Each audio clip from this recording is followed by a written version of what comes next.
Hello नमस्कार दोस्तों, मैं हरेंद्र कुमार आप सभी का इंजीनियर हरेंद्र क्लासेस में स्वागत करता हूं। जैसा कि आप जानते हैं कि हम लोग रोज़ क्यूज का आयोजन करते हैं, आज भी क्यूज का आयोजन हुआ है। आइए देखते हैं आज का। लेकिन इससे पहले वाले क्यूज में हम एक क्वेश्चन पूछे थे कि भारत के राजधानी दिल्ली से नई दिल्ली कब स्थापित हुआ था या कब बना था। तो 13 फरवरी 1931 को दिल्ली से राजधानी नई दिल्ली बना था। यही राइट आंसर है। ठीक है, अगला डे के लिए क्वेश्चन है, गौर फरमाइएगा। अगला डे के लिए आप कमेंट बॉक्स में रिप्लाई कीजिएगा।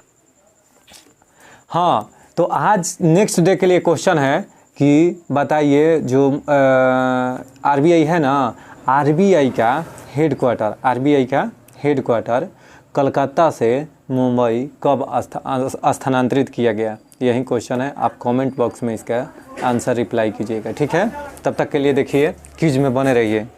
आइए, बारदोली सत्याग्रह कब स्टार्ट हुआ था?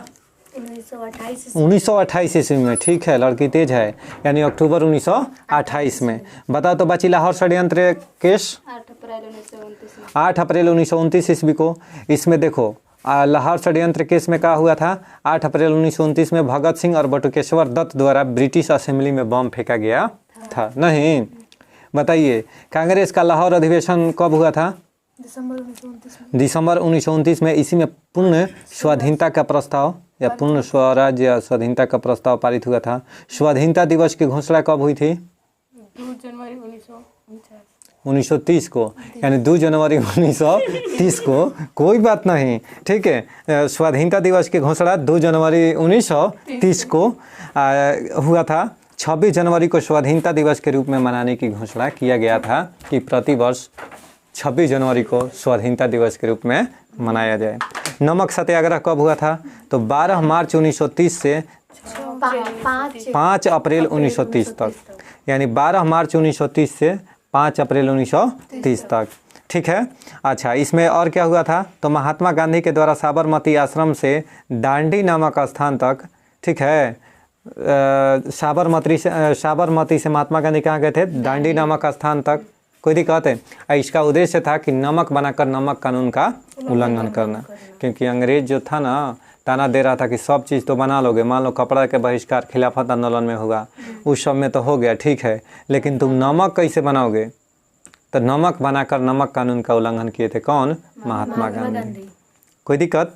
आइए, सविनय अवज्ञा आंदोलन 6 अप्रैल 1930 को हुआ। सविनय अवज्ञा आंदोलन 6 अप्रैल 1930 को, ठीक है। सविनय अवज्ञा आंदोलन की शुरुआत, ठीक, कब हुआ था? तो 6 अप्रैल 1930 को। प्रथम गोलमेज सम्मेलन 12 नवंबर 1930 को प्रधानमंत्री मैकडोनाल्ड की अध्यक्षता में लंदन में आयोजित हुआ था। यानी यह प्रथम गोलमेज सम्मेलन कहाँ? लंदन में। तीनों तो गोलमेज सम्मेलन लंदन में ही 1930, 31 और 32। तीनों गोलमेज सम्मेलन में अंग्रेज अधिकारी के कौन था? तो मैकडोनाल्ड। ये तीनों गोलमेज सम्मेलन में भाग लिया था। तो इसी के अध्यक्षता में लंदन में आयोजित हुआ था गोलमेज सम्मेलन। गांधी इरविन समझौता कब हुआ था? 4 मार्च 1931 को। 5 मार्च 1931। 4 मार्च इसमें दिया है। गांधी इरविन समझौता 4 मार्च 1931 को, ठीक। महात्मा गांधी और वायसराय इरविन के बीच यह मध्यस्थता था, यानी बात विचार था।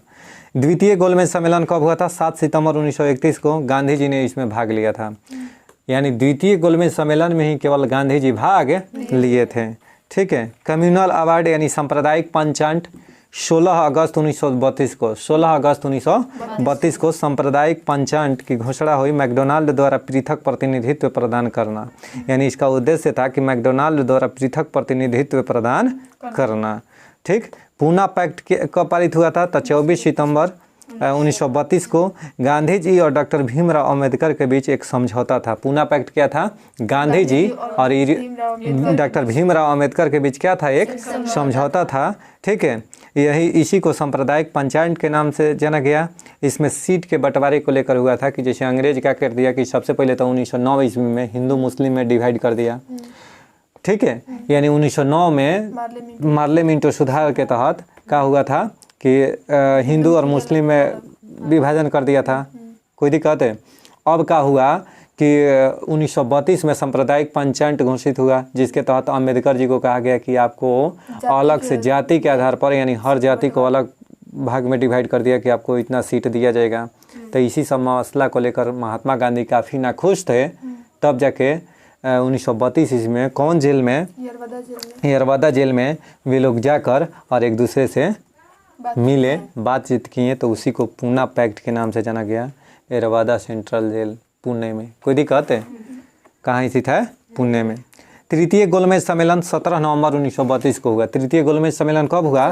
17 नवंबर 1932 को। इसमें कांग्रेस ने भाग नहीं लिया। इसमें कांग्रेस ने भाग नहीं लिया। कांग्रेस सोशलिस्ट पार्टी का गठन कब हुआ था? 1934 में। कांग्रेस सोशलिस्ट पार्टी का गठन कब हुआ था? 1934 में। जयप्रकाश नारायण, मीनू मासानी एवं एम.एन. जोशी ने इसमें भाग लिया था। कांग्रेस सोशलिस्ट पार्टी की अगर स्थापना कहेगा तो 1934 में। फॉरवर्ड ब्लॉक का गठन कब हुआ था? फॉरवर्ड ब्लॉक 1 मई 1939 को सुभाष चंद्र बोस ने किया था। मुक्ति दिवस कब मनाया गया था? 22 दिसंबर 1939 को मुस्लिम लीग द्वारा कांग्रेस मंत्रिमंडलों के त्याग पत्र पर मनाया गया था। कौन? तो मुक्ति दिवस। ठीक है, मुक्ति दिवस। पाकिस्तान की मांग कब हुई थी? 24 मार्च 1940 को मुस्लिम लीग के लाहौर अधिवेशन में। यानी पाकिस्तान शब्द के जन्मदाता कहेगा तो चौधरी रहमत अली, लेकिन पाकिस्तान की मांग कब से उठने लगा? तो 24 मार्च 1940 से मुस्लिम लीग ने लाहौर अधिवेशन में। कोई दिक्कत? मुस्लिम लीग के लाहौर अधिवेशन में। अगस्त प्रस्ताव कब पारित हुआ था? 8 अगस्त 1940 को अगस्त प्रस्ताव पारित हुआ था। ठीक है, 8 अगस्त 1940 को वायसराय लिनलिथगो के शासनकाल में 1940 में अगस्त प्रस्ताव पारित हुआ था। क्रिप्स मिशन का प्रस्ताव मार्च 1942 में। मार्च 1942 में क्रिप्स मिशन प्रस्ताव स्टिफर्ड क्रिप्स उस समय था। ठीक है, यह स्टिफर्ड क्रिप्स के अध्यक्षता में क्रिप्स मिशन का प्रस्ताव पारित हुआ था। भारत छोड़ो प्रस्ताव 8 अगस्त 1942 को। ठीक है, 8 अगस्त 1942 को महात्मा गांधी ने अगस्त प्रस्ताव भारत छोड़ो आंदोलन से संबंधित थे। कौन? महात्मा गांधी। शिमला सम्मेलन कब हुआ था? 25 जून 1945 को सभी राजनीतिक दलों का एक सम्मेलन हुआ। शिमला सम्मेलन क्या है? तो सभी राजनीतिक दलों का एक सम्मेलन था। अब 25 जून 1945 को हुआ था। ठीक है, अब देखिए नौसेना का विद्रोह कब हुआ था? 19 फरवरी 1946 को। 19 फरवरी 1946 को मुंबई के INS तलवार के द्वारा सैनिकों द्वारा, यानी 1946 में नौसेना का विद्रोह हुआ था। प्रधानमंत्री इटली की घोषणा कब हुआ था? तो 1946 में प्रधानमंत्री इटली की घोषणा हुआ था कि भारत को स्वतंत्र करने का आश्वासन दिया इटली कि आपको स्वतंत्र कर दिया जाएगा। ठीक, आश्वासन मिला रहे प्रधानमंत्री इटली के तरफ से। कैबिनेट मिशन का आगमन कब हुआ था? 24 मार्च 1946 को। कैबिनेट मिशन का आगमन कब हुआ था? 24 मार्च 1946 को। ब्रिटिश मंत्रिमंडल के 3 सदस्य पैथिक लॉरेंस, स्टिफर्ड क्रिप्स एवं A.B. अलेक्जेंडर का भारत आगमन कैबिनेट मिशन योजना का प्रकाशन 16 मई 1946 को हुआ था। यानी इसमें 3 व्यक्ति मुख्य रूप से पूछता है।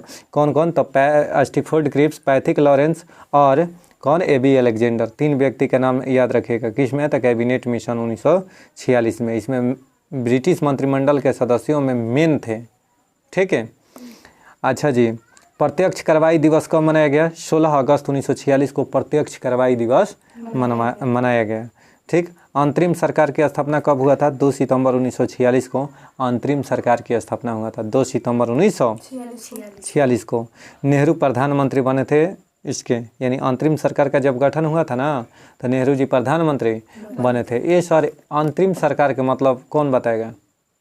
अंतरिम सरकार के मतलब अस्थायी रूप से बनाया गया था। नहीं, अंतरिम सरकार का मतलब होता है ना कि जैसे मान लो कि हमारा अगला साल ख़त्म होने वाला है, अगला साल हमारा टाइम पीरियड ख़त्म होने वाला है, अर्थात हमारा कार्यकाल ख़त्म होने वाला है। उससे पहले ही सरकार का गठित कर लेना, उससे पहले ही सरकार का गठित कर लेना कुछ समय के लिए, कुछ समय के लिए। ठीक है, अब अस्थायी में इसमें अंतर ये चीज़ है ना कि जैसे बजट हर साल प्रस्तुत होता है और उससे पहले ही बजट प्रस्तुत होने में 5 महीना टाइम है और सरकार गठित हो गया, तो सरकार को अभी बना हुआ 5 महीना हुआ। ठीक है, सरकार को बना हुआ 5 महीना हुआ लेकिन बजट का टाइम आ गया, तो ये अंतरिम सरकार का बजट कहेगा। कौन कहेगा? अंतरिम सरकार का बजट। मैंने टाइम से पहले जो हाँ, टाइम से पहले वही चीज़ कहना चाहते थे कि जैसे हर साल बजट हम लोग का पेश होता है, हो सकता है कि जून में चुनाव हुआ, जुलाई में किसी का सरकार बना, अगस्त में सरकार बना, तो 5 महीना बचा फरवरी आने में, कोई दिक्कत है? तो 5 महीना जब बचा ना, तो इसी में जब जितना दिन का आपका सरकार बना उतना ही दिन का बजट पेश कीजिएगा, ठीक है? लेकिन बजट पेश करना है। अच्छा सर, बजट अगर पेश नहीं करेंगे तो क्या हो जाएगा? मान लीजिए अभी मोदी के सरकार है, अगर ये बजटें ना पेश करे तो ऐसा प्रावधान है संविधान में कि लोकसभा को भंग करना पड़ेगा, यानी लोकसभा भंग हो जाएगा अगर बजट इतना इम्पोर्टेंट है। आप 4 महीना क्यों ना सरकार चलाएं, आप 3 महीना क्यों ना सरकार चलाएं, आप उतना ही दिन का बजट पेश कीजिए, टाइम से होगा। समझ में आ गया ना सारा बात है? आइए, करा कि फॉरवर्ड ब्लॉक का गठन ही तो हो गया। देखिए, माउंटबेटन योजना कब? तो 3 जून 1947 को वायसराय माउंटबेटन ने भारत विभाजन की घोषणा रखी थी। माउंटबेटन योजना कब? 3 जून 1947 को माउंटबेटन योजना, 3 जून 1947। डेट जरूर पूछता है कि माउंटबेटन योजना कब प्रकाशित हुआ था, तो 3 जून 1947 को, ठीक है। स्वतंत्रता प्राप्ति कब हुआ था? 15 अगस्त 1947 को। 15 अगस्त को स्वतंत्रता दिवस के रूप में, 26 जनवरी को गणतंत्र दिवस के रूप में मनाया जाता है। भारतीय गणतंत्र की स्थापना 26 जनवरी 1950 में डॉक्टर राजेंद्र प्रसाद भारत के प्रथम राष्ट्रपति बने।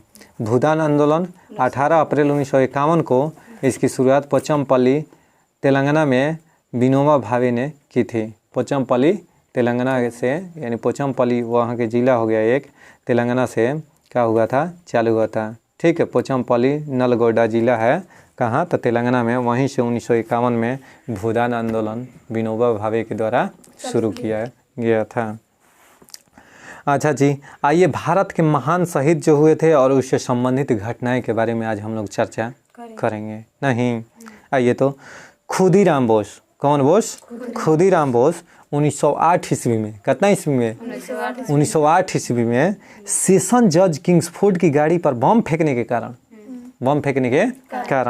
बेड़ी रेलवे स्टेशन पर गिरफ्तार हुए। बेड़ी रेलवे स्टेशन पर गिरफ्तार हुए। 11 अगस्त 1908 को फांसी दे दी गई। उनको क्या हुआ? 11 अगस्त 1908 को फांसी दे दी गई। तो देखिए, बेड़ी किंग्सफोर्ड की गाड़ी पर बम फेंकने के कारण किसको? खुदीराम बोस को। 1908 में सेशन जज की किंग्सफोर्ड की गाड़ी पर बम फेंकने के कारण उसको बेड़ी रेलवे स्टेशन पर गिरफ्तार हुए और 1908 में ही 11 अगस्त के क्या कर दिया गया? फांसी दे दिया गया। कोई दिक्कत है? अच्छा, राजेंद्र लाहिड़ी दक्षिणेश्वर बम कांड तथा काकोरी डाक गाड़ी डकैती कांड के सिलसिले में गिरफ्तार हुए थे।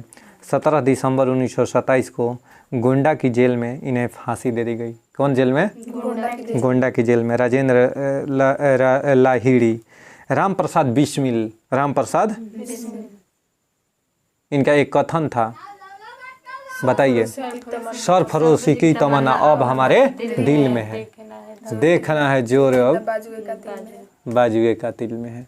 सरफरोशी की तमन्ना, कोई दिक्कत? कौन दिए थे? तो राम प्रसाद बिस्मिल। अच्छा, राम प्रसाद बिस्मिल भी मैनपुरी षड्यंत्र एवं काकोरी कांड जो नहीं हुआ था 9 अगस्त 1925, काकोरी कांड कब हुआ था? 9 अगस्त 1925 को, ठीक है। उस कांड में क्या हुआ था कि उस सिलसिले में इनको कांड में बंदी बनाया गया था। किसको? राम प्रसाद बिस्मिला को। और 1927 को गोरखपुर जेल में फांसी दे दी गई है। कहाँ? गोरखपुर जेल में फांसी दे दिया गया, ठीक है। अब अशफाकुल्ला खां 1925 में काकोरी डाकगाड़ी डकैती में ना, काकोरी ट्रेन डकैती, इनको 1927 में फैजाबाद जेल में क्या दे दिया गया? फांसी दे दी गई। उधम सिंह 13 मार्च 1940 को सर माइकल ओडायर को कैक्सटन हॉल लंदन में गोली मारने के कारण गिरफ्तार हुए। कैक्सटन हॉल लंदन में गोली मारने के कारण गिरफ्तार हुए थे। कौन? उधम सिंह ना। क्या किया था कि जनरल माइकल ओडायर के गोली मारने के लिए उधम सिंह क्या हुए थे? 1940 में चले गए कहाँ? लंदन। लंदन में जाके उनको गोली मारा था, ठीक है। अब मार के तब जानिए कि 1940 में Michael O'Dwyer Caxton hall London में गोली मारने के कारण गिरफ्तार हुए थे। 31 जुलाई 1940 ईस्वी को पेंटनविले जेल में फांसी दे दिया गया। यानी उधम सिंह को फांसी किस जेल में हुआ था? पेंटनविले पेंटन विले जेल में फांसी की सजा हुई थी। ठीक, भगत सिंह सैंडर्स की हत्या तथा 8 अप्रैल 1929 को केंद्रीय विधानसभा जो आज लोकसभा है में बम फेंकने के सिलसिले में गिरफ्तार हुआ था। कौन? सैंडर्स। कौन? सैंडर्स की हत्या के आरोप में। कौन? तो भगत सिंह।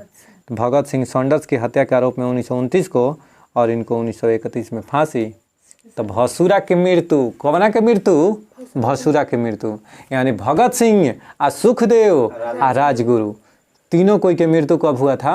1931 में। कब सर? तो 23 मार्च 1931 के। इसीलिए 23 मार्च को शहीद दिवस के शहीदी दिवस के रूप में मनाया जाता। ठीक है। अच्छा, सुखदेव भी वही कांड में और राजगुरु भी वही कांड में होइए गया कल्याणी लोग का।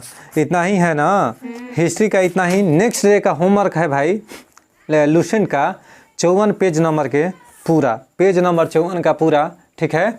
आज हम लोग फिजिक्स के में चुंबकत्व के बारे में पढ़ेंगे। अब जितना है लुसेंट का चुंबकत्व खत्म करेंगे। ठीक, देखिए प्राकृतिक चुंबक लोहे का ऑक्साइड Fe3O4 है, यानी Fe3O4 यानी फेरिक ऑक्साइड जो है ना बाबू, ये क्या है? लोहे का ऑक्साइड यानी फेरिक ऑक्साइड। ये प्राकृतिक चुंबक है। कैसा चुंबक है? इसका कोई निश्चित आकार नहीं होता है। देखो, प्राकृतिक चुंबक का कोई निश्चित आकार नहीं होता है, लेकिन आर्टिफिशियल चुंबक जो कृत्रिम चुंबक होता है ना, उसका निश्चित आकार होता है। यानी कृत्रिम चुंबक को ऐसा चुंबक को कहते हैं जिसे हम लोग बनाते हैं, एक यूट्यूब पर चुंबक का वीडियो है, उसको कृपया करके आप लोग देख लीजिएगा। ठीक है, चुंबक का वीडियो डाल चुके हैं, उसमें पता चल जाएगा। बहुत मस्ती से पढ़ाए हैं, बहुत लाजवाब वीडियो है, एकदम धांसू।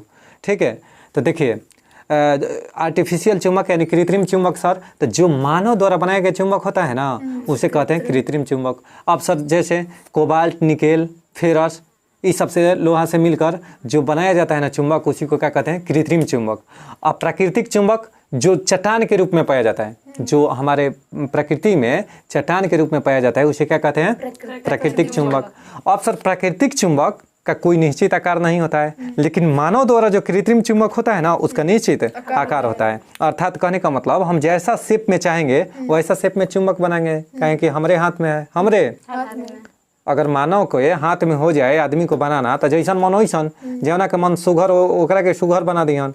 कोई दिक्कत? अब भगवान से विनती करे के ना मिल जाई, कोई दिक्कत है? सब होके ठीक है। अब देखो कृत्रिम और प्राकृतिक चुंबक, कृत्रिम और प्राकृतिक चुंबक में बताइए कि कौन शक्तिशाली होता है? प्राकृतिक चुंबक नहीं, कृत्रिम चुंबक स्ट्रांग होता है। ठीक है, यानी प्राकृतिक चुंबक और कृत्रिम चुंबक में पूछे कि कौन स्ट्रांग होता है, ज़्यादा मजबूत कौन होता है, तो कृत्रिम चुंबक। याद रखिएगा, हमेशा लड़का मार देगा प्राकृतिक वाला, लेकिन गलती है। क्या होगा? कृत्रिम होगा, कृत्रिम होगा। कौन होगा? कृत्रिम। ठीक, देखो चुंबक लोहे को अपनी ओर आकर्षित करता है, इस गुण को चुंबकत्व कहते हैं। चुंबक जो अपनी ओर आकर्षित करेगा ना, तो उसको क्या कहेंगे? चुंबकत्व कहते हैं। ठीक है, चुंबक के 2 ध्रुव होते हैं। There are 2 poles in magnet. कभी कभी रह रहा कि इंग्लिश हो, यूट्यूब बोले भाई साहब। ठीक है, तो कौन कौन? 2 गो, एगो नॉर्थ पोल है, एगो साउथ पोल है। यानी कहे का मतलब कि उत्तरी ध्रुव और दक्षिणी ध्रुव ना, उत्तरी ध्रुव और दक्षिणी ध्रुव। चुंबक के 2। अच्छा ये बताइए ना कि चुंबकत्व कहाँ पर सबसे ज्यादा, किनारे पर कि मध्य में? किनारे पर। भाई साहब, चुंबक के जो ध्रुव होता है ना, यानी चुंबक के जो दोनों छोर होता है, उस पर चुंबकीय गुण जो होता है, चुंबकत्व की मात्रा सबसे अधिक होता है।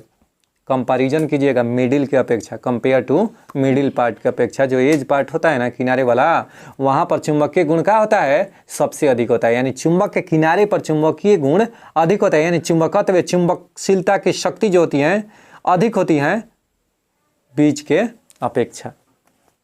आइए, चुंबक के 2 ध्रुवों के मिलाने वाली रेखा को चुंबकीय अक्ष कहते हैं। जैसे मान लो एगो चुंबक हो गया ना, एगो नॉर्थ है एगो साउथ, दोनों पोलवा के बीच के जो रेखा जाएगा ना, दोनों पोलवा को मिलाएगा, तो उसको क्या कहेंगे? चुंबकीय अक्ष। ठीक है, चुंबकीय अक्ष, मैग्नेटिक एक्सिस कहेंगे उसको इंग्लिश में। ठीक, अच्छा, समान ध्रुव में प्रतिकर्षण, समान ध्रुव में प्रतिकर्षण और विपरीत ध्रुव में आकर्षण होता है। नहीं, समान ध्रुवों में प्रतिकर्षण और समान ध्रुवों में, विपरीत ध्रुवों में आकर्षण। कोई दिक्कत? चुंबक के दो समान ध्रुवों के बीच विकर्षण और चुंबक के असमान ध्रुवों के बीच आकर्षण होता है।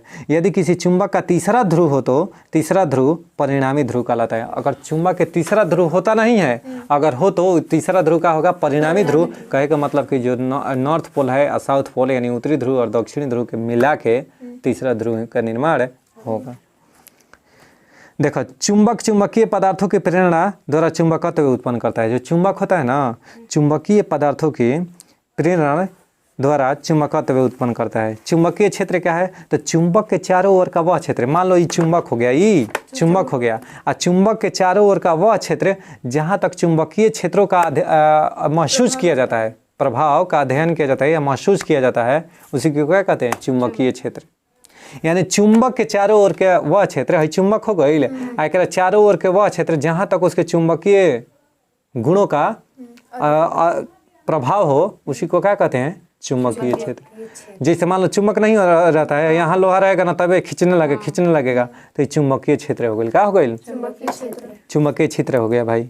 ठीक है, अब देखिए बहन आगे आइए। चुंबकीय क्षेत्र की तीव्रता क्या है? चुंबकीय क्षेत्र की तीव्रता, भाई साहब पीछे है इसलिए बहन साहब है।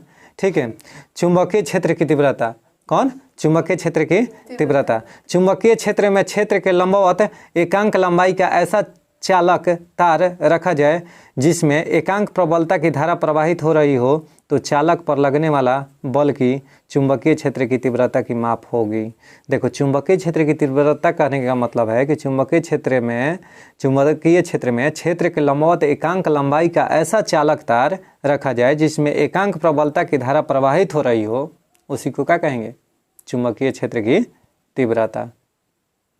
एकांक लंबाई के अगर छड़ को, एकांक लंबाई के तार को चुंबकीय क्षेत्र में लंबवत रखा जाए तो उससे प्रवाहित होने वाली एकांक धारा जो है ना, यूनिट करेंट जो उससे फ्लो होगा, उसी को चुंबकीय क्षेत्र की तीव्रता कहते हैं। चुंबकीय क्षेत्र की तीव्रता का ऐसा ही मात्रक न्यूटन प्रति एम्पियर मीटर, न्यूटन प्रति एम्पियर मीटर अथवा वेबर प्रति मीटर स्क्वायर अथवा वेबर प्रति या टेस्ला, जो कि चुंबकीय क्षेत्र का सबसे अधिक बार पूछा जाने वाला क्वेश्चन कौन है? टेस्ला। ठीक है, चुंबकीय सुई उत्तर की तरफ संकेत इंगित करती है। जैसे चुंबकीय सुई ये हो गया ना, तो ये हमेशा उत्तर की ओर झुकी रहती है, यानी उत्तर की ओर इंगित करती है। मुक्त रूप से लटकती हुई चुंबकीय सुई का अक्ष भौगोलिक अक्ष के साथ 18 डिग्री का कोण बनाती है। अगर मुक्त रूप से, फ्री रूप से अगर छोड़ दिया जाए ना चुंबकीय सुई को, तो भौगोलिक के साथ 18 डिग्री का कोण बनाते हैं। कितने डिग्री का? 18 डिग्री का। चुंबकीय बल रेखाओं के गुण, चुंबकीय बल रेखाओं के गुण। देखो, चुंबकीय बल रेखाएं सदैव चुंबक के उत्तरी ध्रुव से निकलती हैं और दक्षिणी ध्रुव में जाकर प्रवेश करती हैं। उत्तरी ध्रुव से निकलती हैं और दक्षिणी ध्रुव में जाकर प्रवेश करती है। ठीक, तो ये पूछता है कि चुंबकीय जो बल रेखाएं हैं वह किधर से किधर जाती हैं, तो उत्तरी ध्रुव से निकलकर दक्षिणी ध्रुव में प्रवेश करती हैं।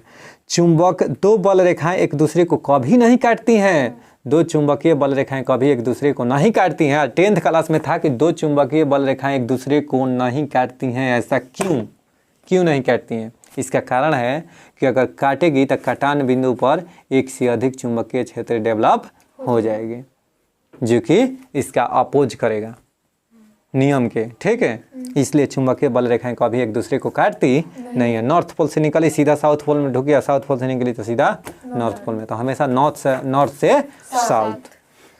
आंसुओं का, गर्मी का टपकना भी जरूरी है। हाँ, पसीना, आंसू बोला गया ना, कोई बात नहीं, पसीना। चुंबकीय क्षेत्र जहाँ प्रबलता होता है, चुंबकीय क्षेत्र जहाँ प्रबलता होता है वहाँ बल रेखाएं पास पास होती हैं। वहाँ बल रेखाएं यानी कहने का मतलब जहाँ पर चुंबकीय बल रेखाएं अधिक होगा, चुंबकीय क्षेत्र जहाँ पर प्रबल होगा यानी अधिक होगा, वहाँ पर चुंबकीय बल रेखाएं क्या होगी? पास पास होगी। अर्थात कहने का मतलब सर जी कि अगर चुंबकीय बल रेखाएं पास होगी तो वहाँ पर चुंबकीय बल रेखाएं अगर पास होगी तो वहाँ पर चुंबकीय जो क्षेत्र है ना वहाँ पर प्रबल होगा, चुंबकीय क्षेत्र प्रबल होगा। ठीक है, अब कह रहा है कि एक समान चुंबकीय क्षेत्र की बल रेखाएं परस्पर समानांतर एवं बराबर दूरियों पर होती हैं। यानी एक समान चुंबकीय क्षेत्र की बल रेखाएं जो होती है ना परस्पर समांतर एवं बराबर दूरियों पर होती हैं।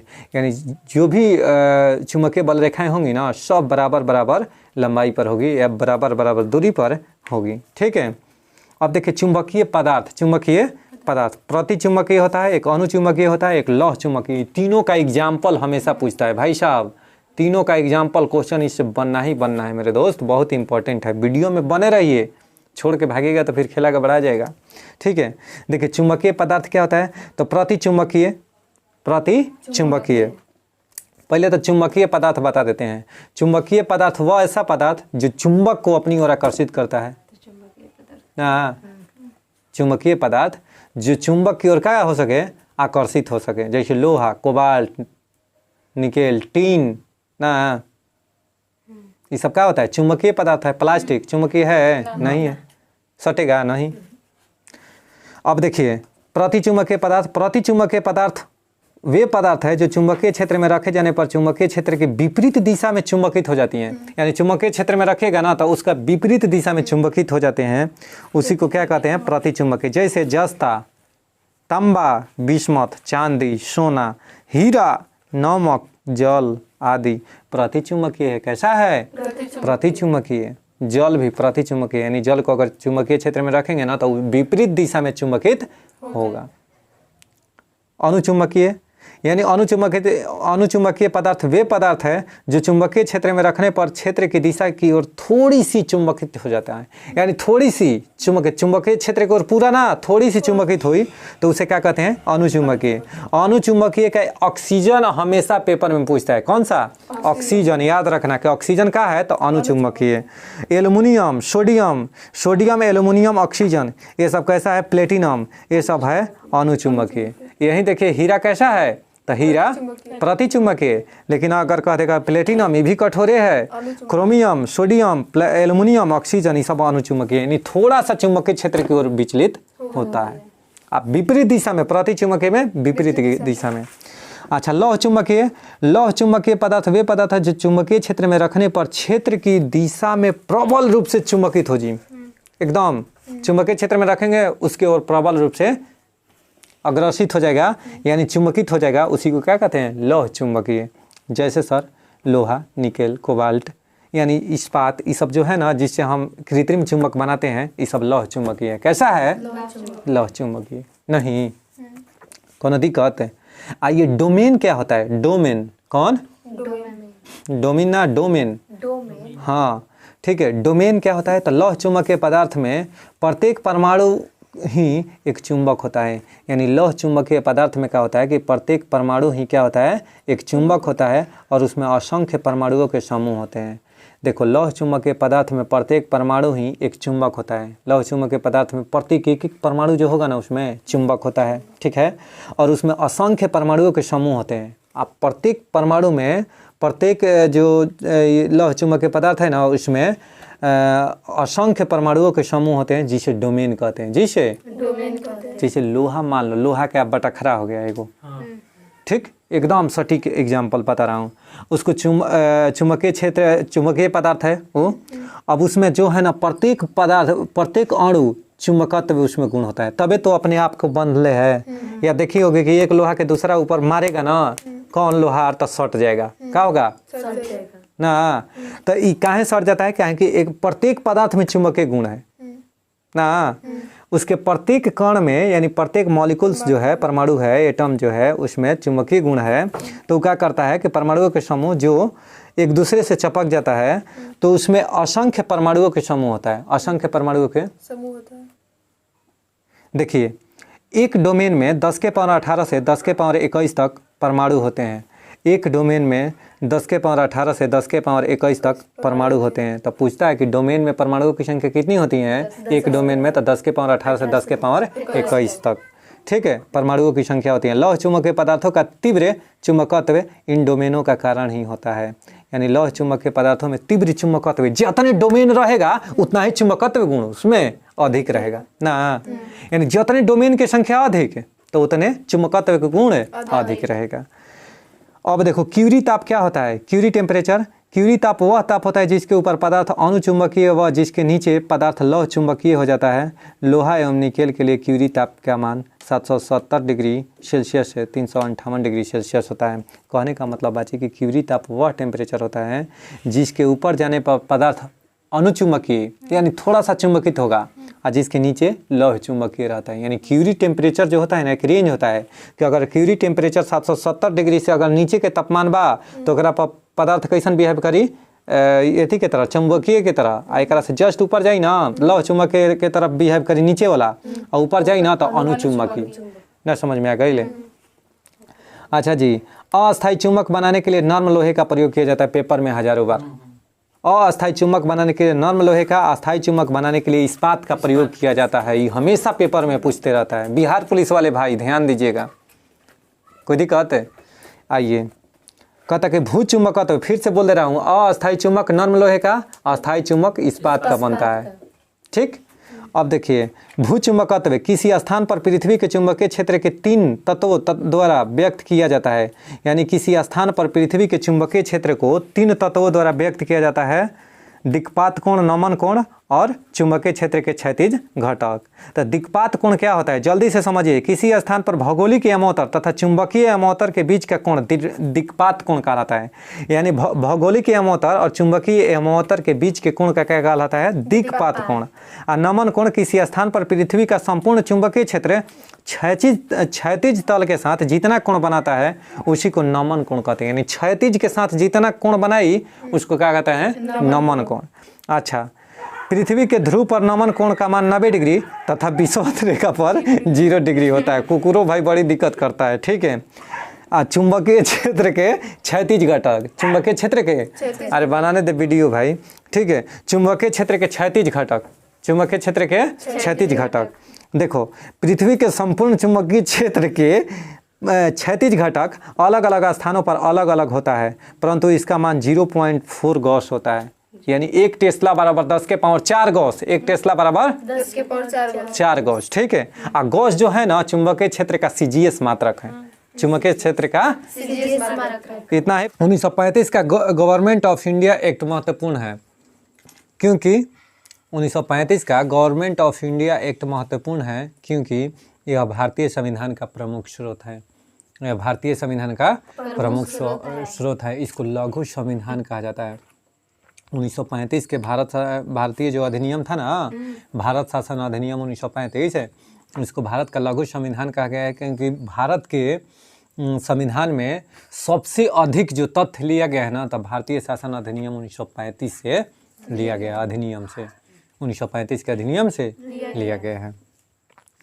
बर्मा भारत से अलग हुआ, बर्मा भारत से अलग हुआ गवर्नमेंट ऑफ इंडिया एक्ट, यानी भारत सरकार अधिनियम 1935 के अधिनियम से। 1936 में बर्मा अलग हुआ, बर्मा जो कि अभी वर्तमान में कौन बा, म्यांमार।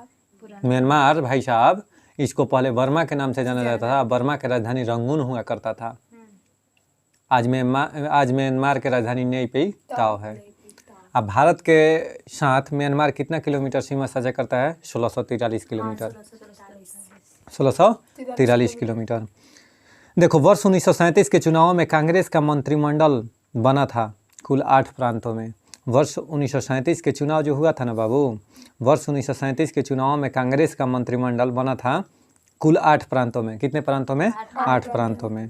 एक निर्वाचित संविधान सभा द्वारा भारत के संविधान का निर्माण करने का प्रस्ताव किया गया था क्रिप्स मिशन द्वारा। कह रहा है कि एक निर्वाचित संविधान सभा द्वारा, एक निर्वाचित संविधान सभा द्वारा भारत के संविधान का निर्माण करने का प्रस्ताव किया गया था, तो क्रिप्स मिशन। क्रिप्स मिशन प्रस्ताव कब आया था, 1942 में। इसी के द्वारा भारत में संविधान निर्माण करने की बात कही गई थी। कैबिनेट मिशन योजना के अंतर्गत संविधान निर्मात्री परिषद में प्रत्येक प्रांत को आवंटित सदस्य संख्या निर्धारित करने के लिए एक प्रतिनिधि जनसंख्या के अनुपात में था, तो 10 लाख व्यक्ति पर एक प्रतिनिधि था। 10 लाख व्यक्ति पर एक प्रतिनिधि। यानी कैबिनेट मिशन योजना जो था ना, उसके तहत प्रत्येक प्रांत को आवंटित सदस्य निर्धारित करने के लिए, यानी कैंडिडेट जो बा निर्वाचित सदस्य नियुक्त करे खातिर 10 लाख व्यक्ति पर एक प्रतिनिधि को चुना जाता था। कैबिनेट मिशन के सदस्य थे तो 3 व्यक्ति याद रखना, पैथिक लॉरेंस, स्टैफोर्ड क्रिप्स और A B Alexander. Stafford Cripps, Pethick Lawrence और एबी अलेक्जेंडर कैबिनेट मिशन के सदस्य थे। भारतीय संविधान सभा का गठन कैबिनेट मिशन योजना 1946 के अंतर्गत हुआ था। यानी भारतीय संविधान सभा के गठन किसके द्वारा हुआ था? कैबिनेट मिशन योजना 1946 के अंतर्गत। 1946 ईस्वी में निर्मित अंतरिम सरकार में कार्यपालिका परिषद के उपसभापति थे जवाहरलाल नेहरू। यानी 1946 में निर्मित अंतरिम सरकार में कार्यपालिका परिषद के उपसभापति कौन थे? जवाहरलाल नेहरू। श्री राजगोपालाचारी, डॉक्टर राजेंद्र प्रसाद और डॉक्टर एस राधाकृष्णन और जगजीवन राम में से जो अगस्त 1946 में गठित प्रथम अंतरिम राष्ट्रीय सरकार का सदस्य नहीं थे, डॉक्टर एस राधाकृष्णन। यानी डॉक्टर एस सर्वपल्ली राधाकृष्णन जो थे ना, 1946 में अंतरिम सरकार का जो गठन हुआ था उसका यह सदस्य कोई सदस्य नहीं थे। ठीक है, कौन? सर्वपल्ली राधाकृष्णन। इन्हीं के जन्म दिवस पर क्या मनाया जाता है? 5 सितंबर को शिक्षक दिवस मनाया जाता है। ठीक, टीचर डे। कथन 1, बेबेल योजना। कौन? बेबेल योजना के अनुसार कार्यकारी परिषद में हिंदू और मुस्लिम सदस्यों की संख्या समान होती है। यानी बेबेल योजना के अनुसार बच्ची कार्यकारी परिषद में हिंदू और मुस्लिम सदस्यों की संख्या समान होती है। ठीक है। कारण आर क्या है? तो बेबेल का विचार था कि ऐसी व्यवस्था से भारत का बंटवारा बच जाता है। देखो, कथन दोनों सही है, कथन सही है पर कारण गलत है। यानी कथन जो है ना, बेबेल योजना के अनुसार कार्यकारी परिषद में हिंदू और मुस्लिम दोनों सदस्यों की संख्या समान होनी थी, ये सही है। लेकिन बेबेल का विचार था कि ऐसी व्यवस्था से भारत का बंटवारा बच जाएगा, ये गलत है। ठीक है। भारत के लिए संविधान की रचना हेतु संविधान सभा का विचार सर्वप्रथम प्रस्तुत किया गया था 1934 में स्वराज्य पार्टी एम.एन. राय द्वारा। 1934 दे रहा है, 1934 में स्वराज्य पार्टी तथा एम.एन. राय भारत के लिए संविधान की रचना हेतु संविधान सभा का विचार सर्वप्रथम प्रस्तुत किया गया था 1934 ईस्वी में स्वराज पार्टी तथा एम.एन. राय द्वारा। संविधान सभा के बारे में सही कथन है, संविधान सभा के बारे में सही कथन है। देखो, इसमें सभी सही कथन है। ठीक है। इसमें बड़ी संख्या में समितियों की मदद से काम किया गया था, बड़ी संख्या में समितियों की मदद से काम किया गया था। उनमें से प्रारूप समिति सबसे महत्वपूर्ण थी। प्रारूप समिति, इसी को ड्राफ्टिंग कमेटी कहा जाता था। प्रारूप समिति को ही ड्राफ्टिंग कमेटी कहा जाता था, जिसके अध्यक्ष डॉक्टर भीमराव अंबेडकर थे। ठीक है, अंबेडकर थे, कर नहीं रहे थे। ठीक है। और इसमें हाँ उसके अध्यक्ष थे। अब बताइए, ड्राफ्टिंग कमेटी में कुल सदस्यों की संख्या कितनी थी? ड्राफ्टिंग कमेटी में 7 सदस्य थे, जिसमें अध्यक्ष सही थे। अगर अध्यक्ष को छोड़कर कितने थे? तो 6। ठीक। अच्छा, इसमें अल्पसंख्यक समुदाय यानी संविधान सभा में अल्पसंख्यक समुदाय जैसे ईसाई, एंग्लो इंडियन और पारसी सभी को पर्याप्त प्रतिनिधित्व दिया गया। ठीक है। इसकी चुनाव प्रक्रिया भारत शासन अधिनियम 1935 के 6वीं अनुसूची पर आधारित थी। कर, संपत्ति और शैक्षणिक योग्यता के कारण मताधिकार सीमित था। यह बहुदलीय निकाय थी। ये सब संविधान सभा के बारे में सही कथन है। भारतीय संविधान सभा के संबंध में सही कथन है, यह वयस्क मताधिकार पर आधारित नहीं थी। ठीक है। यानी भारतीय संविधान सभा जो गठित भई रहे ना, तो ओकरा में यह वयस्क मताधिकार के आधार पर आधारित नहीं थी। अच्छा, वयस्क मताधिकार के आधार पर निर्वाचन, कौन अनुच्छेद? 326 वयस्क मताधिकार के आधार पर निर्वाचन होगा। अनुच्छेद 326 में कहा गया। 324 में निर्वाचन आयोग। ठीक। आइए, कह रहा है कि भारतीय संविधान सभा कई समितियों के माध्यम से कार्यरत थी। यह प्रत्यक्ष निर्वाचन का परिणाम नहीं था, यह प्रत्यक्ष निर्वाचन का परिणाम नहीं था। भारत के संविधान का प्रारूप तैयार करने वाली संविधान सभा के सदस्यों को विभिन्न प्रांतों की विधानसभाओं द्वारा चुना गया था। विभिन्न प्रांतों के विधानसभाओं द्वारा चुना गया था। संविधान सभा के सदस्यों का चुनाव हुआ था प्रांतीय विधानसभाओं द्वारा। यानी प्रांतीय विधान सभाओं द्वारा संविधान सभा के सदस्यों का चुनाव हुआ था। बहुत बहुत बढ़िया। आइए, संविधान सभा की प्रथम बैठक की अध्यक्षता किसने किया था? डॉक्टर सच्चिदानंद सिन्हा। डॉक्टर सच्चिदानंद सिन्हा, क्योंकि यही क्या थे? सबसे वरिष्ठ व्यक्ति थे, बुजुर्ग डॉक्टर सच्चिदानंद सिन्हा। यह अस्थायी रूप से थे। ठीक। संविधान सभा की प्रथम बैठक की अध्यक्षता कर रहे थे। अस्थायी रूप से अध्यक्षता कौन? तो डॉक्टर राजेंद्र प्रसाद। देखिए, भारत की संविधान निर्मात्री सभा या संविधान सभा के अध्यक्ष डॉक्टर राजेंद्र प्रसाद थे। डॉक्टर राजेंद्र प्रसाद।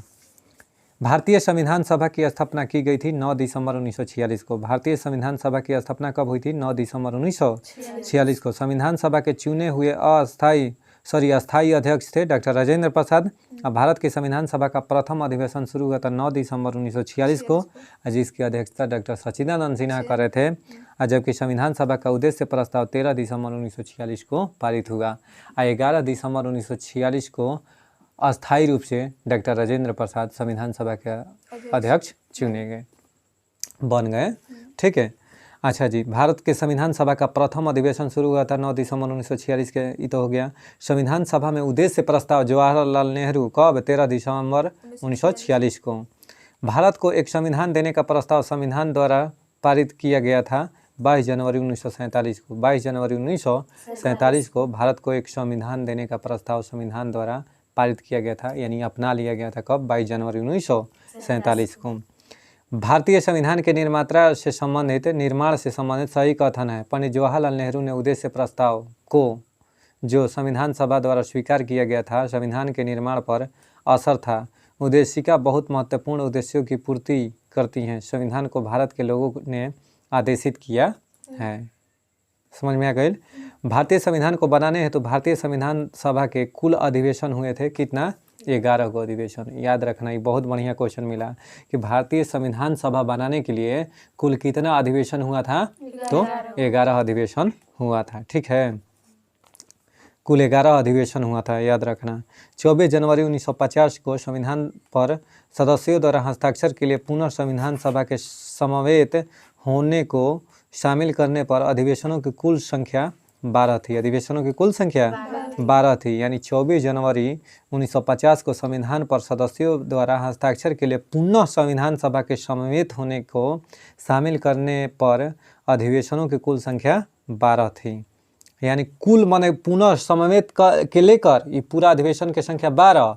लेकिन ऐसे पूछ जाएगा ना कि भारतीय संविधान बनाने हैं तो कितने संविधान का आयोजन हुआ था, तो कुल कितने अधिवेशन आयोजन हुआ था? तो 11 हुआ। एगो जिस दिन लागू हुआ था ना, माने पूर्णतः तैयार हो गया था, उस दिन भी तो सभा बिट रहेगा, तो उस दिन को लेकर 12। ठीक है।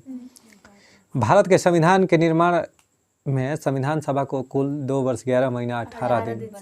ठीक। अच्छा, सही सुमेलन पर विचार कीजिए। सही सुमेलन पर विचार कीजिए क्या है, तो ध्यान गौर फरमाइएगा। संविधान सभा के पहले अस्थायी अध्यक्ष उपाध्यक्ष पूछा है। कौन?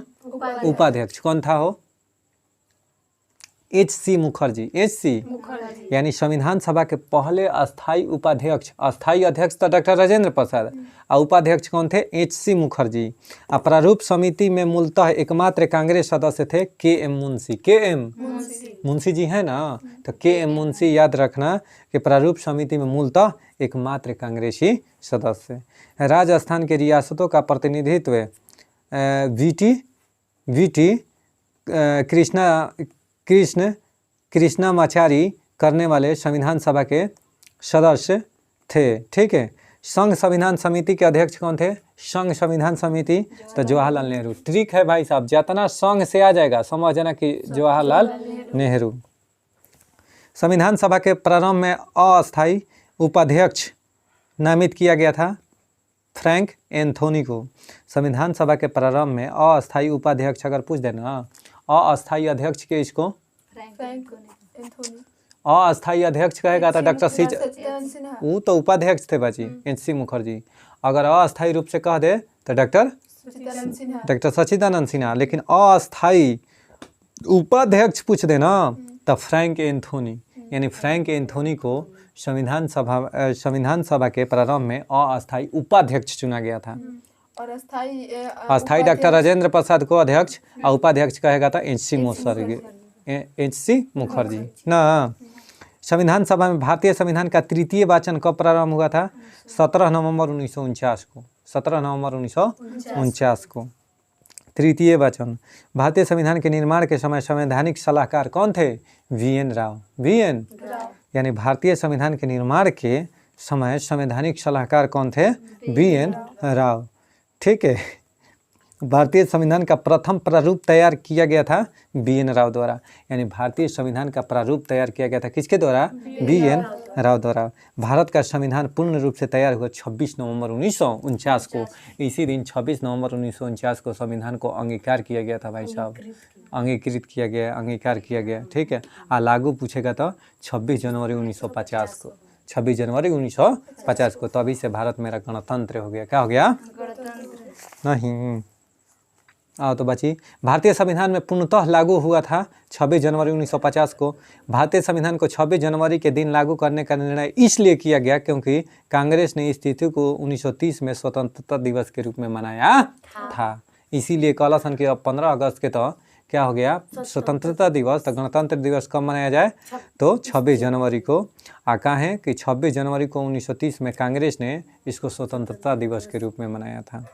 भारतीय संविधान को इसलिए उस दिन को याद करने के संबंध में इसको मनाना शुरू हुआ। भारतीय संविधान को अपनाया एवं अधिनियमित किया गया था संविधान सभा द्वारा, ठीक। भारत का संविधान अंगीकृत हुआ 26 नवंबर 1949 को। भारतीय संविधान दिवस 26 नवंबर को मनाया जाता है।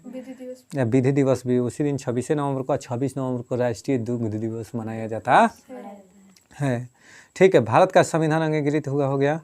भारतीय संविधान सभा की अंतिम बैठक कब हुई थी? तो 24 जनवरी 1950 को। 24 जनवरी 1950 को भारतीय संविधान सभा की अंतिम बैठक हुई थी, ठीक है।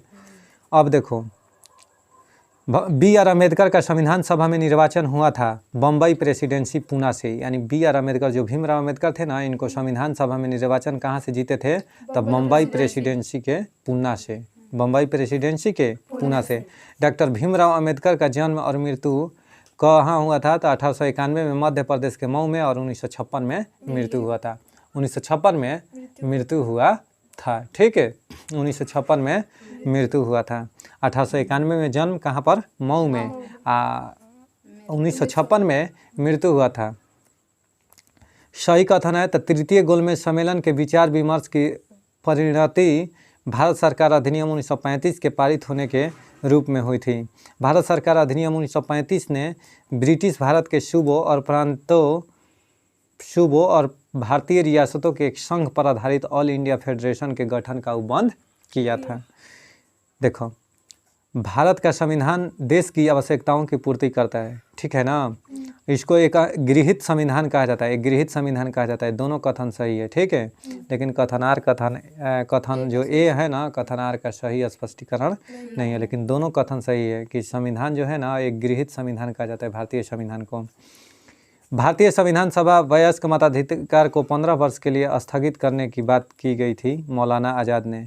मौलाना आज़ाद ने कहा था कि संविधान सभा में वयस्क मताधिकार को 15 वर्ष के लिए स्थगित करने की बात की थी कि 15 वर्ष तक वयस्क मताधिकार स्थगित कर दिया जाए, इसको रोक दिया जाए। किसने कहा था? मौलाना अबुल कलाम आज़ाद ने।